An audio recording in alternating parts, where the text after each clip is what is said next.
मानो तो मैं गंगा माँ हूँ, ना मानो तो बहता पानी। मानो तो मैं गंगा माँ हूँ, ना मानो तो बहता पानी।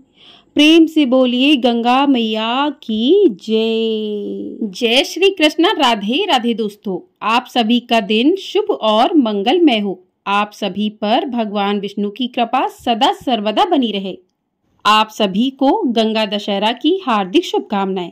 प्रिय श्रोताओं, हर साल ज्येष्ठ मास के शुक्ल पक्ष की दशमी तिथि पर गंगा दशहरा मनाया जाता है। गंगा दशहरा के दिन भक्त गंगा मैया की पूजा करते हैं और स्नान दान करते हैं। माना जाता है कि गंगा दशहरा के दिन स्नान करने से भक्तों को पापों से मुक्ति मिल जाती है। शास्त्रों के अनुसार ज्येष्ठ मास के शुक्ल पक्ष की दशमी तिथि पर धरती पर मां गंगा का अवतरण हुआ था, इसलिए इस दिन को गंगा दशहरा के रूप में मनाया जाता है।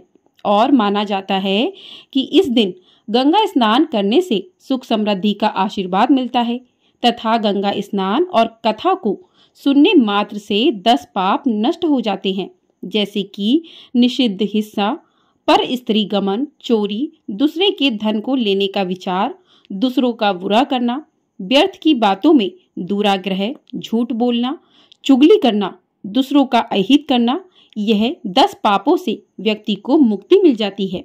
तो आज मैं आपको सुनाने जा रही हूँ गंगा दशहरा के दिन सुनी जाने वाली गंगा मैया की बड़ी ही दुर्लभ और पौराणिक कथा। मैं माँ गंगा से प्रार्थना करती हूँ कि जो भी मनुष्य इस कथा को सुन रहा है, उनके घर में सुख समृद्धि बनाए रखना और उनके सभी पापों को नष्ट कर देना। सूर्यवंश में बाहु नाम के एक राजा हुए। वे बड़े ही धर्मपरायण राजा थे। वे अपनी प्रजा का पालन पुत्रों के समान करते थे। पापियों और द्रोहियों को उचित दंड देते थे, जिससे समस्त प्रजा निर्भय होकर धर्मपूर्वक रहते थे। उनके राज्य में अन्न वस्त्र की कोई कमी नहीं थी, जिससे समस्त प्रजाजन वहां सुखपूर्वक निवास करते थे। एक समय राजा बाहु के मन में अहंकार उत्पन्न हो गया। वे सोचने लगे कि मैं पूरी पृथ्वी पर मेरे जैसा कोई राजा नहीं है। मेरे राज्य में हर ओर सुख शांति है। मैंने अपने सभी शत्रुओं को जीत लिया है। मुझे समस्त वेद और शास्त्रों का ज्ञान है। इस संसार में मुझसे बढ़कर दूसरा कौन है? जब मनुष्य स्वयं को सबसे अच्छा मानने लगता है तो उसे दूसरों में दोष दिखाई देने लगता है। जो दूसरों में दोष देखते हैं, उनकी बाणी भी दूसरों के प्रति कठोर हो जाती है। जिसका मन सदा दूसरों में द्वेष देखने पर लगा रहता है और जो सदा कठोर शब्दों का प्रयोग करते हैं, उनके प्रियजन, पुत्र तथा भाई बंधु भी शत्रु बन जाते हैं। इसलिए जो मनुष्य मित्र, संतान, गृह, धन धान आदि सभी की हानि देखता चाहता है, उसे ही यह काम करना चाहिए। इस प्रकार अहंकार के बढ़ जाने के कारण राजा बाहु अत्यंत उदंड हो गए और परिणाम स्वरूप उनके बहुत सारे शत्रु बन गए। है और तालजंग कुल के क्षत्रियों से उनकी प्रलय शत्रुता हो गई और उनके साथ राजा बाहु का घोर युद्ध छिड़ गया। युद्ध में राजा बाहु परास्त हो गए और दुखी होकर अपनी दोनों पत्नियों के साथ वन में चले गए और वहीं समय व्यतीत करने लगे। दुख और संताप से राजा बाहु का शरीर जर्जर हो गया और कुछ समय बाद वन में ही उन्होंने अपने प्राण त्याग दिए। उस समय उनकी छोटी पत्नी गर्भवती थी।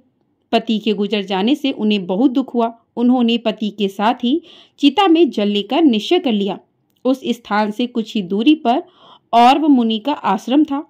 औरव मुनि परम तेजस्वी पुरुष थे, क्योंकि उन्हें तीनों कालों का ज्ञान था। जब उन्होंने राजा बाहु की उस पतिव्रता छोटी रानी को सती होते देखा तो उनको मना करते हुए कहा कि हे देवी, तेरे गर्भ में शत्रुओं का नाश करने वाला चक्रवर्ती बालक है, इसलिए तू चिता पर चढ़ने का साहस मत करो।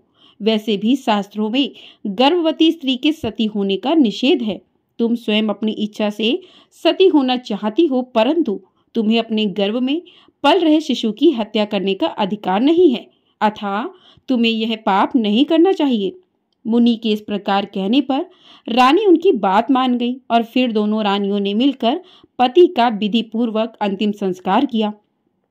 और ऋषि के कहने पर उन्हीं के आश्रम में रहने चली गई। मुनि के आश्रम में रहकर दोनों रानियां ऋषि के सेवा सत्कार में समय व्यतीत करने लगी। पर छोटी रानी अपने पूर्व के संस्कारों के कारण धर्म कर्म में विशेष रुचि लेती और मुनि के सुंदर प्रवचनों को अपने हृदय में धारण करके हमेशा परमेश्वर के ध्यान भजन में संलग्न रहती थी, जिससे बड़ी रानी के मन में उनके प्रति ईर्ष्या होने लगी। और एक दिन बड़ी रानी ने छोटी रानी को भोजन में जहर मिलाकर दे दिया, पर ईश्वर की कृपा से छोटी रानी पर उस जहर का कोई भी प्रभाव नहीं पड़ा और न ही गर्भ में पल रहे शिशु पर कोई भी प्रभाव पड़ा। समय आने पर छोटी रानी ने एक पुत्र को जन्म दिया और वह मुनि ने गर अर्थात विष के साथ उत्पन्न हुए उस बालक का नाम सगर रखा। माता ने बालक सगर का बड़े प्रेम पूर्वक पालन पोषण किया। जब बालक सगर कुछ बड़ा हुआ तो और मुनि ने उसका यज्ञोपवीत संस्कार किया और उसे शास्त्रों का अध्ययन कराया, साथ ही अस्त्र शस्त्रों की शिक्षा भी दी। और मुनि ने शिक्षा पाकर बालक सगर बलवान, बुद्धिमान और धर्मात्मा हो गए। एक दिन सगर ने अपनी माता से पिता के बारे में जानना चाहा। तब माता ने उन्हें सारा वृत्तांत कह सुनाया कि किस प्रकार सगर के पिता शत्रुओं से हार कर वन में आए और यहाँ और मुनि के आश्रम में सगर का जन्म हुआ। सारी कथा जानकर सगर को भीषण क्रोध उपजा और उन्होंने माता के सामने प्रतिज्ञा कर ली कि वह अपने पिता के शत्रुओं का नाश कर देगा और अपना खोया हुआ राज्य वापस लेगा। तब माता से आज्ञा लेकर सगर और मुनि के पास पहुंचे और उनका आशीर्वाद लेकर वहां से प्रस्थान किया। तत्पश्चात अपने कुलगुरु महर्षि वशिष्ठ के पास पहुंचे। कुलगुरु वशिष्ठ से मिलकर उन्हें प्रणाम करके सगर ने उन्हें सब समाचार कह सुनाया। महर्षि वशिष्ठ सगर को देखकर अत्यंत प्रसन्न हुए और उन्हें विभिन्न प्रकार के दिव्य अस्त्र शस्त्र प्रदान किए। इस प्रकार सभी दिव्य अस्त्र शस्त्रों से सुसज्जित होकर सगर कुलगुरु वशिष्ठ से आज्ञा लेकर अपने पिता के शत्रुओं से युद्ध करने पहुंचे। शूरवीर सगर ने बहुत ही कम समय में अपने सभी शत्रुओं को पराजित कर दिया। तब यवन तथा अन्य बहुत से राजा अपने प्राण बचाने वशिष्ठ मुनि के शरण में पहुंचे। गुरु वशिष्ठ की बात मानकर सगर ने उन राजाओं को प्राण दान दे दिया। यह देखकर वशिष्ठ मुनि सगर पर बहुत ही प्रसन्न हुए और अन्य तपस्वी मुनियों को साथ लेकर सगर का राज्याभिषेक किया। तत्पश्चात राजा सगर और मुनि के आश्रम पर गए और उनकी आज्ञा लेकर अपनी दोनों माताओं को अपने साथ राजमहल में ले आए और सुखपूर्वक रहने लगे। अयोध्या के राजा सगर की 2 पत्नियां हो गई। उन्होंने 2 विवाह किए। पहली का नाम केसनी था और दूसरी का नाम सुमति था। भृगु ऋषि के वरदान से केसनी का एक पुत्र हुआ जिसका नाम असमंजस्य था, जबकि सुमति के गर्भ से 60,000 बलशाली पुत्रों का जन्म हुआ। एक बार गोकर्ण तीर्थ में राजा सगर ने अश्वमेघ यज्ञ का आयोजन किया। राजा इंद्र ने सोचा यदि राजा सगर ने अश्वमेघ यज्ञ कर लिया तो शायद वे इंद्रासन पर भी कब्जा कर सकते हैं। इसी भय से इंद्रदेव ने राजा के अश्व को चुरा लिया और अश्व की खोज में राजा सगर ने अपने 60,000 पुत्रों को भेजा। इन पुत्रों ने 60 योजन भूमि खोद डाली, जिससे सागर या समुद्र की उत्पत्ति हुई। पृथ्वी को खोदने के क्रम में सगर के 60,000 पुत्रों ने अश्वमेघ यज्ञ के घोड़े को पाताल में देखा। वह घोड़ा भगवान विष्णु के अवतारी कपिल मुनि के आश्रम में घास चर रहा था। इंद्र ने उस घोड़े को चुराकर वहीं पर छुपा रखा था। सगर के पुत्रों ने कपिल मुनि के साथ अभद्र व्यवहार किया। अब ध्यानस्थ मुनि ने अपनी आंखें खोली और सगर के 60,000 पुत्रों को अपने हुंकार से भस्म कर दिया। अब इधर समय व्यतीत होने लगा। जब राजा सगर के 60,000 पुत्र वापस नहीं आए तो राजा सगर ने अपने 60,000 पुत्रों की खोज में अपने पौत्र अंशुमन को भेजा। अंशुमन ने जब अपने चाचाओं की राख देखी तो वे द्रवित हो गए। ब्रह्मा ने अंशुमन से कहा, देवी गंगा को आकाश से पृथ्वी पर उतारने का यत्न करो, वहीं सगर के 60,000 पुत्रों को मुक्ति प्रदान करेंगी। राजा अंशुमन गंगा को आकाश से पृथ्वी पर लाने के लिए तपस्या नहीं कर सके। उनके पुत्र राजा दिलीप ने भी प्रयास किया, लेकिन वह भी असफल रहे। राजा दिलीप के पुत्र राजा भागीरथ ने गंगा को पृथ्वी पर उतारने के लिए कठोर तपस्या की। राजा भागीरथ की तपस्या से प्रसन्न होकर ब्रह्मा ने देवी गंगा को पृथ्वी पर उतरने की अनुमति दे दी। लेकिन गंगा ने कहा, आकाश से पृथ्वी पर उतरने के क्रम में उनके प्रवाह को संभाल पाना असंभव होगा। यह कार्य भगवान शिव के बिना संभव नहीं है। राजा भागीरथ ने भगवान शिव को भी अपनी कठोर तपस्या से प्रसन्न किया। भगवान शिव ने गंगा को अपनी जटाओं में उतारने का निर्णय कर लिया। जब गंगा आकाश से शिव की जटाओं में उतरने लगी तो उनके दर्प को देखकर शिव जी ने उन्हें अपनी जटाओं में धारण कर लिया। राजा भागीरथ के द्वारा भगवान शिव की एक बार फिर पूजा करने के बाद भगवान शिव ने गंगा को बिंदु सरोवर के पास अपनी जटाओं से निकाल दिया। बिंदु सरोवर से गंगा की 7 धाराएं निकली। गंगा की जो 3 धाराएं पूर्व की ओर निकली उनका नाम जाह्नवी, पावनी और नलिनी पड़ा। नलिनी नदी को ही आज हम ब्रह्मपुत्र नदी के रूप में जानते हैं। पश्चिम दिशा की ओर गंगा की 3 अन्य धाराएं निकली जिनका नाम सुचुच्छ, सीता और सिंधु पड़ा। दक्षिण दिशा की ओर स्वयं गंगा राजा भागीरथ के पीछे पीछे चली। मार्ग में गंगा के प्रभाव को देखकर तपस्वी महामुनि जनों क्रोधित हो गए, क्योंकि वे तपस्या कर रहे थे। गंगा के प्रभाव से उनकी तपस्या में विघ्न आ रहा था, तो उन्होंने गंगा को पी लिया। राजा भागीरथ के अनुरोध करने पर महामुनि जनों का क्रोध शांत हुआ और उन्होंने गंगा को अपने कानों के छिद्र के रास्ते प्रवाहित कर दिया। इसी वजह से गंगा का नाम जाह्नवी भी पड़ा। राजा भागीरथ के पीछे पीछे गंगा समुद्र तक आई और इसके बाद पाताल में प्रवेश कर गई। पाताल में राजा सगर के 60,000 पुत्रों के राख को गंगा ने स्पर्श किया और उन सभी पुत्रों को स्वर्गलोक की प्राप्ति हो गई। इसलिए राजा भागीरथ के नाम पर गंगा का एक अन्य नाम भागीरथी भी पड़ा। गंगा के पृथ्वी पर अवतरण के बाद ब्रह्मा जी ने वरदान दिया कि जो भी गंगा के जल से स्नान करेगा उसे जन्म मरण के चक्र से मुक्ति मिल जाएगी।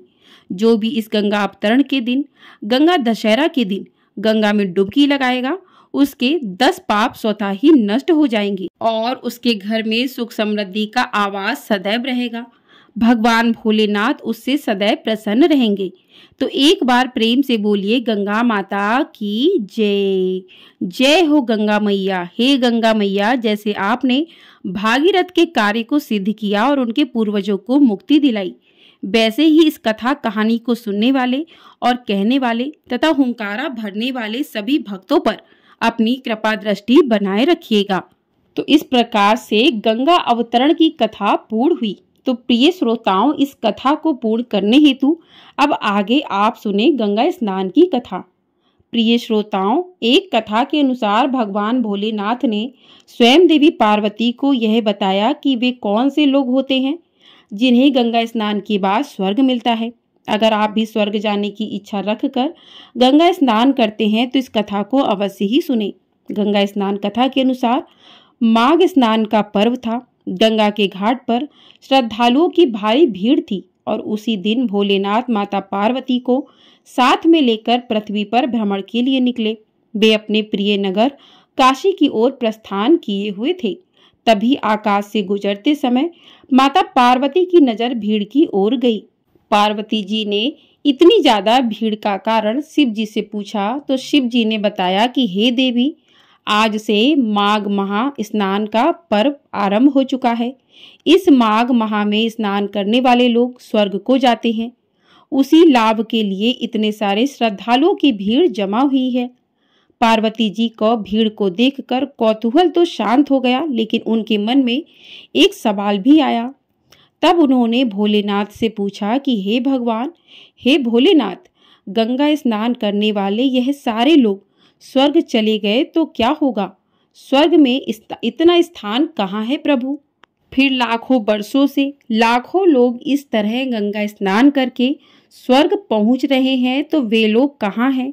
स्वर्ग में उन्हें कहाँ स्थान मिला है? देवी भगवती के इस सवाल पर भोलेनाथ ने कहा, हे देवी, शरीर को गीला करना एक बात है, लेकिन स्वर्ग प्राप्ति के लिए तो मन की मलिनता को धोना बहुत ही आवश्यक है।